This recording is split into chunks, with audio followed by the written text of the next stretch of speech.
অনেকদিন পর আরো একটা ডেইলি ব্লগ নিয়ে আজকে হাজির হয়েছে। প্রপার একটা ডেইলি ব্লগ করা আমার পক্ষে আসলে সম্ভব না, এটা খুব কঠিন একটা কাজ। তবে এখন আমি একটু একটু করে চেষ্টা করি ডেইলি ব্লগ করার। গোটা একটা দিনে কি কি করলাম সবকিছু একটা ব্লগে শেয়ার করা একটু কঠিন কাজ, তবু আজকে সারাদিনে কি কি করেছি সবকিছু নিয়েই থাকছে আজকের blog. Hello everyone, welcome back to my another daily blog.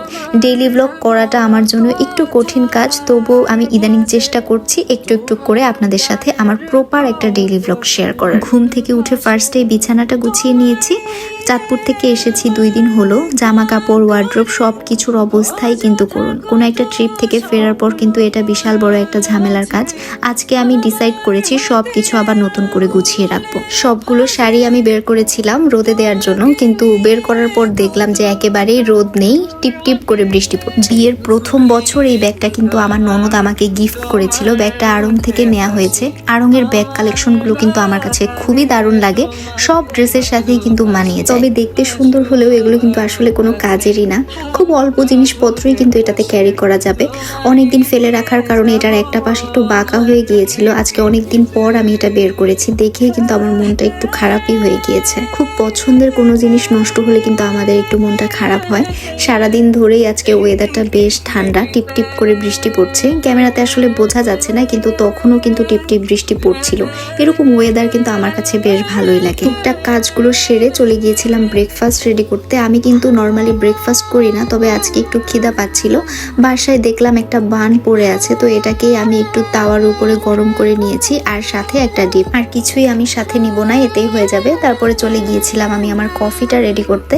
2 cup coffee আমি বানাচ্ছি। আমার শ্বশুরও কিন্তু কফি খুবই পছন্দ করে। ওয়েদারটা যেহেতু একটু ঠান্ডা ঠান্ডা, তো কফি খেতে খুব ইচ্ছে করছিল। তো কফিটা শেষ করে আমি চলে গিয়েছিলাম রান্নাঘরে। টুকটাক রান্না বাকি ছিল, যদিও অলমোস্ট সব রান্নাই আমার শাশুড়ি করেই ফেলেছে। এখানে চুলায় ভাত বসিয়েছিলাম, তো সেটা একটু চেক করে দেখছিলাম হয়েছে কিনা। এরপরে রান্নাঘরটা আমি একটু ক্লিন করে নিব। রান্না শেষ করে রান্নাঘর অগোছালো ফেলে রাখাটা আমার একেবারেই অপছন্দ। এই কাজটা আমি কখনোই করি না। যতই ব্যস্ত থাকি না কেন, আমি রান্না শেষ করে রান্নাঘরটা ক্লিন করে রাখারই চেষ্টা করি। যতক্ষণ আমি রান্নাঘরে থাকি, ফারাজ কিন্তু আমার পেছন পেছন ঘুরঘুর করতে থাকে। ও ড্রয়িং রুমে কিছু একটা নিয়ে খেলছিল।